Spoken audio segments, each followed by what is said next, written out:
তো হিসাবে আপনি কি কি ধরবেন? সব সম্পদে যাকাত নাই। আপনার বাসার যে ফার্নিচার, এটা হিসাব করা লাগবে না। আপনার যে ফ্রিজ, আপনার যে এয়ারকন, আপনার যে থাকার যে ফ্ল্যাটটা, আপনার যে বাংলো বাড়ি, এগুলোতে কোনো যাকাত নাই। আপনার চলার জন্য যে গাড়িটা লাগে, এগুলোতে কোনো যাকাত নাই। আপনার নিজের জন্য যে ল্যাপটপ, মোবাইল, যত কিছু আছে, গ্যাজেট বলেন, এগুলোতে কোনো যাকাত নাই। তাহলে কি কিসে যাকাত আছে?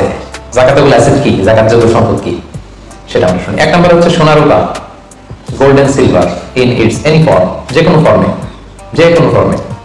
এটা জুয়েলারি হোক, অর্নামেন্টস হোক, এটা বার হোক, বিস্কিট হোক। অনেকে গোল্ডের বার কিনে না, দেখবেন 999 এর ফাইনেস্ট গোল্ড, একেবারে খাপটাপ নাই, 24 ক্যারেটের গোল্ড, 999 লেখা থাকবে ওটার উপর চকচকে আপনার গোল্ডের বার, গোল্ডের বিস্কিট। অনেকে শখ করে গোল্ডের প্লেট, টেপ, প্রয়োজনপত্র এগুলো কিনে। হ্যাঁ, স্বর্ণের ঘড়ি অনেকে কিনে। পুরুষের জন্য কিন্তু স্বর্ণের ঘড়ি, আংটি কোনটাই পরা বৈধ না। কিন্তু যদি কেউ কিনে, স্বর্ণের কলম আছে, শখ করে কিনে অনেকে, টাকা রাখার জায়গা পায় তো ভালো যে একটা কলম কিনে ফেলি স্বর্ণের। তারপর স্বর্ণের ঘড়ি, স্বর্ণের এই সেই, এরকম জুয়েলারি বলেন, তৈজসপত্র বলেন, যা যা আছে আপনার সব হিসাব করতে হবে in its any form. Gold and silver এটা যাকাতেবল অ্যাসেট। বোনেরা অনেক সময় প্রশ্ন করে যে যেই গহনা আমি পরি, এটারও কি যাকাত দিতে হবে? ইখতিলাফপূর্ণ মাসালা, বিশুদ্ধ মত হচ্ছে দিতে হবে। 3 মাযহাব বলছে দেয়া লাগবে না, এবং আবু হানিফা বলছে দেয়া লাগবে, এবং আবু হানিফা রাহিমাহুল্লাহর কথাটাই ভ্যালিড, বেশি যুক্তিযুক্ত। সুনানে আবু দাউদের হাদিস, আম্মা জান আয়েশা রাদিয়াল্লাহু তাআলা আনহা স্বর্ণের বারুকার একটা আংটি পরে আছেন। রাসূল সাল্লাল্লাহু আলাইহি ওয়াসাল্লাম বলেন যাকাত দিছো? আম্মা জান বলেন না, এটা পড়ছি যাতে আপনার সামনে আমি আমার সৌন্দর্য বাড়াতে পারি। রাসূল সাল্লাল্লাহু আলাইহি ওয়াসাল্লাম বলেন হাসবুকি মিনান নার, জাহান্নামে ঢুকাতে এটাই যথেষ্ট। সাথে সাথে যাকাত দিয়ে দিলেন আম্মা জান আয়েশা। তো আম্মা জান আয়েশা তো এটা পরিহিতা ছিলেন, কি বলে। আরেক নারী আসলেন তার মেয়েকে নিয়ে, হাতে 2টা স্বর্ণের চুড়ি। রাসূল বলেন যাকাত দিছো? তাই নাই। বলতেছে তুমি কি পছন্দ করো যে এই 2টা চুড়ির পরিবর্তে আগুনের 2টা চুড়ি জাহান্নামে পড়ানো হবে? ওই মহিলা ভয়ে তাড়াতাড়ি খুলে দিচ্ছে, রাসূলুল্লাহ নেন, পুরোটাই দিয়ে দিলেন। তো এই হাতের বালাও কিন্তু ওই মেয়ে হাতে পড়া ছিল, তাই না?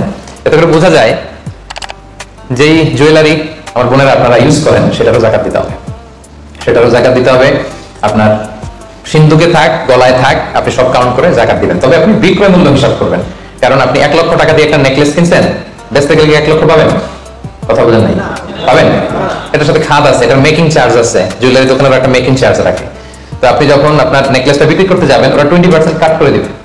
1 লক্ষ টাকার নেকলেস আপনি দোকানে বেচতে গেলে কত টাকা পাবেন? 80,000 টাকা হিসাব করবেন, বিক্রয় মূল্য ধরতে হবে। তো তাহলে সম্মানিত ভাই বোনেরা, যাকাতেবল asset 1 number golden silver. 2 number হচ্ছে ক্যাশ।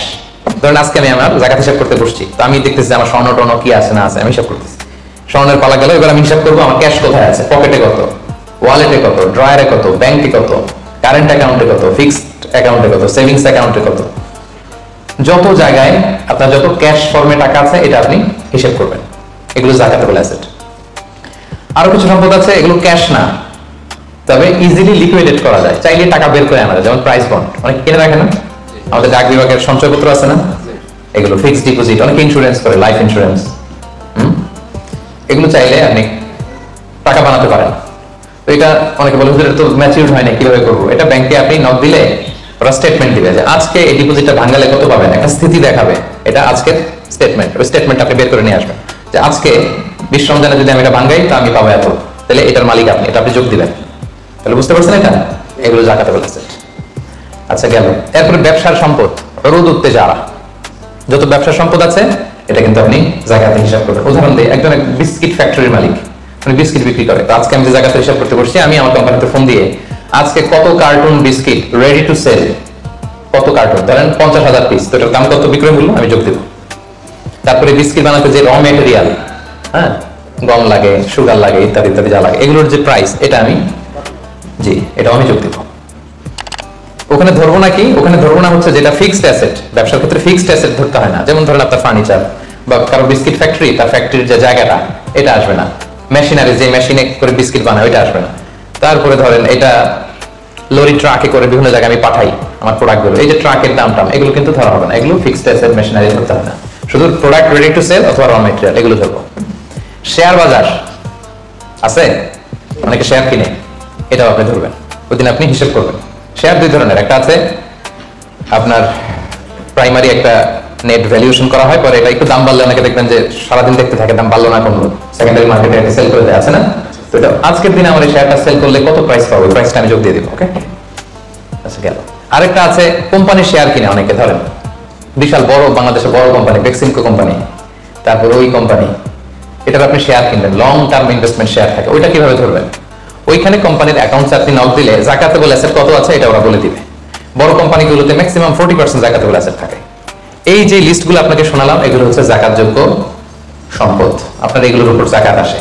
আজকে 20 রমজান, আমার 1 বছর হয়েছে, এগুলো সবগুলো আমি যোগ দিব। তাহলে জাকাতযোগ্য সম্পদ কি মোটামুটি একটা ধারণা পেয়েছি না?